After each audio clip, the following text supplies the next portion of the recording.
इस मूवी की स्टार्टिंग में हमें कुछ लोग दिखाए जाते हैं जो अपने फेस पर एक अजीब सा मास्क पहने हुए थे। इन लोगों के मास्क पहनने का रीजन ये था कि ये लोग एक बैंक में चोरी करने जा रहे थे। प्लान के मुताबिक ये सारे लुटेरे बैंक में आ जाते हैं और बैंक लूटना स्टार्ट कर देते हैं। इस बीच ये लोग अपने साथियों को भी मार रहे थे, क्योंकि लास्ट में जितने कम लोग बचेंगे उतना ज्यादा पैसा एक के हिस्से में आएगा। और ऐसा करने के लिए इन्हें इनके लीडर ने कहा था, जो कि एक जोकर है, और वो भी इस चोरी में इन लोगों के साथ है। एक दूसरे को मारते मारते लास्ट में वो जोकर ही बचता है और वो सारा पैसा लेकर अकेले ही यहाँ से भाग जाता है। अब जब इस शहर में क्राइम हो रहे थे तो इनको रोकने के लिए एक और इंसान है जिसका नाम बैटमैन है। बैटमैन की वजह से गौतम सिटी में बहुत कम क्राइम होते हैं। अब जब बैटमैन को पता चलता है कि किसी बैंक में चोरी हुई है तो वो यहाँ के एक ईमानदार पुलिस ऑफिसर से मिलता है। ये पुलिस ऑफिसर एक दूसरे केस पर काम कर रहा था। दरअसल जो पैसा जोकर ने लूटा था वो अंडरवर्ल्ड्स की ब्लैक मनी थी, और अंडरवर्ल्ड्स की ब्लैक मनी अभी भी बहुत सारी बैंक्स में मौजूद है। इसलिए बैटमैन और पुलिस ऑफिसर जोकर को सीरियस ना लेते हुए उस ब्लैक मनी पर छापा मारने का प्लान बनाते हैं। दूसरी तरफ हमें एक वकील दिखाया जाता है जिसका नाम डेंट है, जो बहुत ईमानदार है और यहाँ के बहुत सारे मुजरिमों को जेल भिजवा चुका है, और अब वो अंडरवर्ल्ड्स के लोगों को पकड़वाना चाहता है। इस शहर में एक बहुत अमीर बिजनेसमैन भी रहता है जिसका नाम वेन है, और वेन ही बैटमैन है, लेकिन ये बात किसी को भी नहीं पता। अब हमें अंडरवर्ल्ड्स के लोगों को दिखाया जाता है। इन लोगों को ये पता चल चुका था कि पुलिस हमारे पैसों पर छापा मारने वाली है, इसलिए इनका एक साथी सारा पैसा निकाल लेता है और खुद इस कंट्री से बाहर चला जाता है। इस बात को लेकर इन लोगों में डिस्कस चल रही होती है कि तभी जोकर भी यहाँ आ जाता है और इन लोगों से कहता है कि दुनिया के तुम किसी भी कोने में चले जाओ, लेकिन बैटमैन तुम्हें ढूंढ निकालेगा। तो अंडरवर्ल्ड्स के लोग उससे कहते हैं कि बैटमैन तो तुम्हारा दुश्मन है, तो तुम उसे मार क्यों नहीं देते? तो वो कहता है कि मैं कोई काम मुफ्त में नहीं करता। ये बात सुनकर वो लोग समझ जाते हैं कि इसे इस काम को करने के लिए पैसे चाहिए। तो एक आदमी उससे पूछता है कि तुम्हें कितने पैसे चाहिए? तो जोकर कहता है कि जितने तुम्हारे पास हैं उसके आधे। ये बात सुनकर उनमें से एक को गुस्सा आ जाता है और वो जोकर को मारने के लिए उसके पास जाने लगता है, लेकिन जोकर अपने कोट में बॉम्ब रखकर लाया था। वो उन लोगों को ब्लैकमेल करता है कि अगर तुम मेरे पास आए तो मैं इसे ब्लास्ट कर दूंगा। फिर वो अपना कार्ड देकर चला जाता है। दूसरी तरफ हम देखते हैं कि बैटमैन, पुलिस ऑफिसर और डेंट आपस में बात कर रहे हैं। वो पुलिस ऑफिसर कहता है कि उन्हें कैसे पता चला कि हम उनके पैसे पर छापा मारने वाले हैं? हमारे वहाँ पहुँचने से पहले ही उन लोगों ने वो सारे पैसे गायब कर लिए। डेंट कहता है कि अगर वो आदमी हमें मिल जाए जो यहाँ से बाहर भागा है तो हम उससे सब उगलवा लेंगे। ये बात सुनकर बैटमैन कहता है कि मैं उसे पकड़कर लाऊंगा। इसके बाद बैटमैन उस देश में आ जाता है जिसमें वो अंडरवर्ल्ड्स का आदमी भागकर आया था। उस पर बहुत सिक्योरिटी थी, लेकिन बैटमैन प्लान बनाकर जैसे तैसे उसे पकड़कर ले आता है। अब जब उससे उन पैसों के बारे में पूछा जाता है तो वो कुछ भी नहीं बताता, लेकिन वो कहता है कि मैं तुम्हारा एक काम कर सकता हूँ, मैं अपने सारे साथियों का नाम और पता बता सकता हूँ। इसके बाद डेंट उन सारे लोगों को अरेस्ट करवा देता है जिसका उसने नाम लिया था। अब जोकर का आतंक बढ़ता जा रहा था। वो किसी बैटमैन के डुप्लीकेट को मार देता है और टीवी पर अनाउंस करता है कि अगर बैटमैन ने अपना चेहरा सबके सामने नहीं दिखाया तो मैं ऐसे ही लोगों को मारता रहूंगा। जोकर का बस एक ही मकसद था, बैटमैन का नकाब उतरवाना। इधर वेन एक पार्टी रखता है। इस पार्टी में वेन ने डेंट और उसकी गर्लफ्रेंड रिचल को भी इनवाइट करा था। दरअसल रिचल वेन की एक्स गर्लफ्रेंड थी। वो पुलिस ऑफिसर पता लगा लेता है कि जोकर अब किसे मारने वाला है। वो 3 लोगों को मारने वाला था, जिसमें से एक डेंट भी था। ये बात वेन यानी बैटमैन को भी पता चल जाती है, इसलिए वो डेंट को पकड़कर एक अलमारी में छुपा देता है। तभी जोकर भी अपनी टीम के साथ पार्टी में आ जाता है और यहाँ के सारे लोगों से डेंट को पूछने लगता है। तभी वो रिचल को पकड़ लेता है और उसे पता चल जाता है कि ये डेंट की गर्लफ्रेंड है, इसलिए वो रिचल को ब्लैकमेल करने लगता है और कहने लगता है कि अगर तुमने मुझे डेंट के बारे में नहीं बताया तो मैं तुम्हें मार दूंगा। तभी वेन अपना सूट पहनकर यहाँ आ जाता है और जोकर और उसके साथियों को मारने लगता है। जोकर को पता था कि मैं बैटमैन का मुकाबला नहीं कर सकता, इसलिए वो रिचल को पकड़ लेता है और बिल्डिंग से नीचे धक्का दे देता है, लेकिन बैटमैन नीचे कूद जाता है और रिचल को बचा लेता है। इसी का फायदा उठाते हुए जोकर बिल्डिंग से भाग जाता है। अगली रात वो फिर से 2 लोगों को मार देता है। अब जोकर का अगला निशाना था इस शहर का मेयर। वो मेयर अगले दिन भाषण दे रहा होता है। तभी जोकर जोकर उस पर शूट कर देता है, लेकिन वो पुलिस ऑफिसर मेयर को बचा लेता है। अब बैटमैन और पुलिस ऑफिसर को अंदाजा हो गया था कि जोकर कितना खतरनाक है। इसके बाद डेंट रिचल को कॉल करता है और कहता है कि जोकर का अब अगला निशाना तुम हो। तो वो कहती है कि मैं इस टाइम शहर की सबसे सेफ जगह पर हूँ। अब जब जोकर मासूम लोगों को मारता जा रहा था सिर्फ इसलिए कि उसे बैटमैन का नकाब उतरवाना था, तो बैटमैन भी मान जाता है क्योंकि उसे लग रहा था कि ये सारी मौतें उसकी वजह से ही हो रही हैं। इसलिए बैटमैन डेंट के पास आता है और उससे कहता है कि कल तुम एक प्रेस कॉन्फ्रेंस रखो और उसमें मैं अपना नकाब उतार कर अपने आप को पुलिस के हवाले कर दूंगा। अगले दिन जब डेंट प्रेस कॉन्फ्रेंस बुलाता है तो वो वहाँ के लोगों को बहुत समझाने की कोशिश करता है। वो कहता है कि ये सब बैटमैन की वजह से नहीं हो रहा, लेकिन उसकी ये बात कोई भी नहीं मानता। वो लोग कहने लगते हैं कि ये सब बैटमैन की ही वजह से हो रहा है, उसे सरेंडर कर देना चाहिए। तो डेंट कहता है कि ठीक है, बैटमैन को हिरासत में ले लो। ये बात सुनकर वेन जो यहीं खड़ा था वो आगे बढ़ने लगता है, लेकिन तभी डेंट कहता है कि मैं ही बैटमैन हूँ। ये सुनकर पुलिस वाले उसे पकड़ लेते हैं और जेल ले जाने लगते हैं। लेकिन तभी जोकर भी यहाँ आ जाता है और डेंट वाली गाड़ी पर शूट करने लगता है क्योंकि उसे किसी भी हालत में डेंट चाहिए था, लेकिन वो डेंट को नुकसान पहुँचा पाता इससे पहले वेन अपना सूट पहनकर आ जाता है और जिस ट्रक में जोकर था उसे पलट देता है। इसके बाद जोकर ट्रक से बाहर निकलता है और अब बैटमैन उसके बिल्कुल सामने था। वो उससे कहने लगता है कि मुझे मार दो, लेकिन बैटमैन उसे नहीं मारता। दरअसल बैटमैन का एक उसूल है, वो कभी भी किसी को नहीं मारता, वो बस मुजरिमों को पकड़कर पुलिस के हवाले कर देता है। और अब बैटमैन ने जोकर को भी पकड़वा दिया है। और जब ये बात डेंट को पता चलती है कि जोकर अब हिरासत में है तो वो बहुत खुश हो जाता है और शहर के सारे लोग बहुत खुश हो जाते हैं और सबको ये भी पता चल जाता है कि डेंट बैटमैन नहीं है। अब जब जोकर से उसके बारे में पूछा जाता है तो वो कुछ भी नहीं बताता। तभी उस पुलिस ऑफिसर को पता चलता है कि डेंट लापता है। दरअसल डेंट पुलिस से छूटने के बाद जिस कार में बैठा था वो कार जोकर के लोगों की थी, यानी डेंट जोकर के कब्जे में है। अब जब ये बात बैटमैन को पता चलती है तो वो फौरन जोकर के पास आता है। वो उसे मारने लगता है क्योंकि बैटमैन किसी भी कीमत पर डेंट का पता लगाना चाहता है। बैटमैन जोकर को बहुत टॉर्चर करता है, लेकिन उसकी मारपीट का उस पर बिल्कुल भी असर नहीं होता। यहाँ पर जोकर बैटमैन को एक और बात बताता है। वो उससे कहता है कि सिर्फ डेंट ही नहीं बल्कि रिचल भी मेरे कब्जे में है। लास्ट में जोकर उसे बता देता है कि ये दोनों कहाँ हैं और वो कहता है कि तुम उन दोनों में से सिर्फ एक को ही बचा सकते हो। ये जानने के बाद बैटमैन रिचल को बचाने चला जाता है क्योंकि वो अभी भी उससे प्यार करता है। लेकिन जब वो जोकर के बताए गए एड्रेस पर आता है तो वहाँ रिचल नहीं होती बल्कि डेंट होता है। दरअसल जोकर ने बैटमैन के दिमाग से खेला था। वो बिल्कुल भी नहीं चाहता था कि रिचल बचे क्योंकि उसे मालूम था कि बैटमैन रिचल से प्यार करता है और इस बात का अंदाजा उसने पार्टी में लगाया था। बैटमैन डेंट को बाहर ला ही रहा होता है कि तभी वहाँ एक ब्लास्ट होता है जिससे डेंट का आधा हिस्सा जल जाता है। जिस टाइम यहाँ ब्लास्ट हुआ था उस टाइम उस बिल्डिंग में भी ब्लास्ट हुआ था जिसमें रिचल थी, यानी अब रिचल मर चुकी है। वही दूसरी तरफ हम देखते हैं कि जोकर अब जेल से भाग चुका है और वो अपने साथ उस आदमी को भी ले जाता है जिसे बैटमैन आउट ऑफ कंट्री से पकड़कर लाया था, क्योंकि सिर्फ उसे ही मालूम था कि अंडरवर्ल्ड्स का सारा पैसा कहाँ पर है। अब जोकर उस आदमी को लेकर अंडरवर्ल्ड्स के पैसे जहाँ मौजूद है वहाँ पर आता है। यहाँ वो एक बहुत अजीब हरकत करता है, वो उस आदमी के साथ साथ सारा पैसा भी जला देता है। जोकर को पैसा नहीं चाहिए था, उसका मकसद बस एक ही था, इस शहर को बर्बाद करना। इसके बाद वो टीवी पर अनाउंस करता है कि मैंने अब अपना फैसला बदल लिया है, मैं नहीं चाहता कि बैटमैन अपना नकाब उतारे। और वो एक बात और कहता है, वो कहता है कि अगली 1 घंटे में किसी ने कोल्ड मैन को नहीं मारा तो मैं एक हॉस्पिटल उड़ा दूंगा।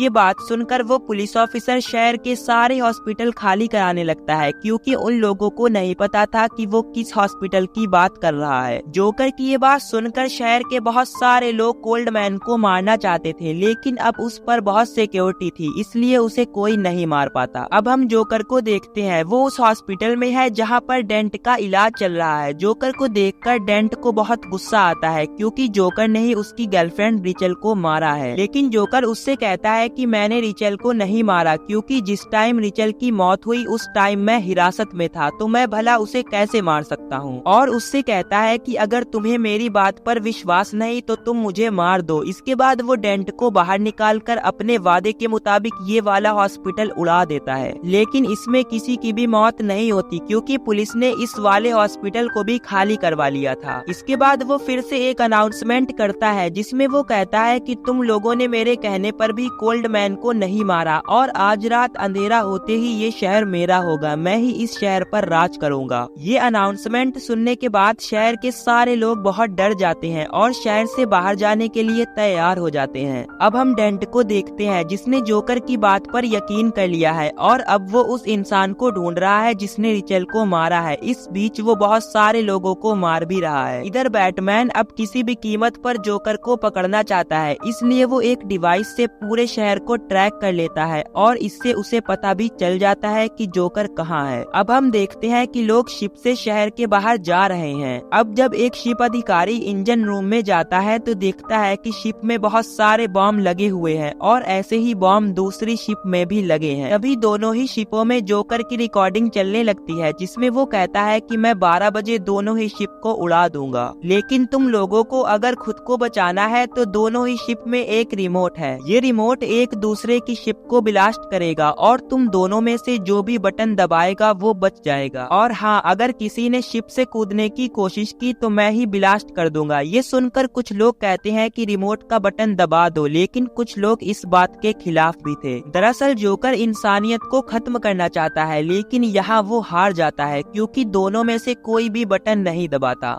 अब बैटमैन जोकर के पास पहुँच जाता है और उन दोनों में फाइट होने लगती है। तभी जोकर छुपकर बैटमैन पर अटैक कर देता है और उससे कहता है कि अभी धमाके होंगे क्योंकि 12 बजने ही वाला है। तभी 12 बज जाते हैं लेकिन कोई भी शिप ब्लास्ट नहीं होती। ये देखकर वो सैड हो जाता है, लेकिन जोकर के पास भी एक रिमोट है जिसका बटन दबाने पर दोनों ही शिप ब्लास्ट हो जाएंगी। जोकर बटन दबा ही रहा होता है कि तभी बैटमैन उसे नीचे धक्का दे देता है। वो नीचे गिर के मरने वाला था, लेकिन इसके बावजूद भी वो हंस रहा था क्योंकि उसे मालूम था अगर मैं मर गया तो बैटमैन का उसूल टूट जाएगा। लेकिन बैटमैन इसे इस बार भी मरने नहीं देता, वो रस्सी फेंक कर उसे पकड़ लेता है। अब जोकर बैटमैन को डेंट के बारे में बताता है। वो बताता है कि जो काम वो कर रहा है जब वो दुनिया के सामने आएगा तो दुनिया से इंसानियत खत्म होने लगेगी। दरअसल शहर के सारे लोग डेंट को एक सच्चा और ईमानदार इंसान मानते हैं। ये सुनकर बैटमैन यहाँ से चला जाता है और जोकर को फिर से पकड़ लिया जाता है। अब हम डेंट को देखते हैं जिसने उस पुलिस ऑफिसर के परिवार को अगवा कर लिया है और उसने ऐसा इसलिए किया था क्योंकि पुलिस ऑफिसर की वजह से ही रिचल की मौत हुई थी। उसने सब कुछ पता लगा लिया था। रिचल की मौत उन लोगों ने की थी जिसे पुलिस ऑफिसर ने अपने डिपार्टमेंट में लिया था। डेंट कहता है कि मैंने तुम्हें मना किया था कि करप्ट ऑफिसर को डिपार्टमेंट में मत लो, लेकिन तुमने मेरी बात नहीं मानी और जोकर ने उन लोगों के जरिए रिचल को अगवा करा लिया और उसे मार दिया। वो कहता है कि अब मैं भी तुमसे ऐसे इंसान को छीनूंगा जिससे तुम बहुत प्यार करते हो। वो उसके बेटे को पकड़ लेता है और उसे मारने लगता है, लेकिन तभी बैटमैन भी यहाँ आ जाता है। बैटमैन डेंट से कहता है कि तुम ये क्या कर रहे हो। वो जोकर यही तो चाहता है, वो दुनिया को ये दिखाना चाहता है कि एक शरीफ इंसान भी मुजरिम बन सकता है, इसलिए उसने तुम्हें चुना क्योंकि तुम इस शहर में सबसे ईमानदार थे। इन तीनों की एक टीम थी जिसे जोकर तोड़ना चाहता था और उसने ऐसा कर दिखाया क्योंकि डेंट बैटमैन की बात नहीं सुनता, वो उसे शूट कर देता है और अब वो पुलिस ऑफिसर के बेटे को मारने वाला होता है। तभी बैटमैन उसे धक्का दे देता है और वो बिल्डिंग से नीचे गिर जाता है और उसकी मौत हो जाती है। पुलिस ऑफिसर कहता है कि हम हार गए और जोकर जीत गया क्योंकि जब लोगों को ये बात पता चलेगी कि डेंट एक खूनी है तो सबका विश्वास उठ जाएगा। बैटमैन कहता है कि मैं ऐसा नहीं होने दूंगा। वो कहता है कि सारे डेंट के इल्जाम मुझ पर लगा दो। वो ऑफिसर ऐसा ही करता है। शहर के सारे लोग डेंट को हीरो मानने लगते हैं और उससे प्यार करने लगते हैं, लेकिन बैटमैन से नफरत। इसी के साथ ये मूवी यही एंड हो जाती है।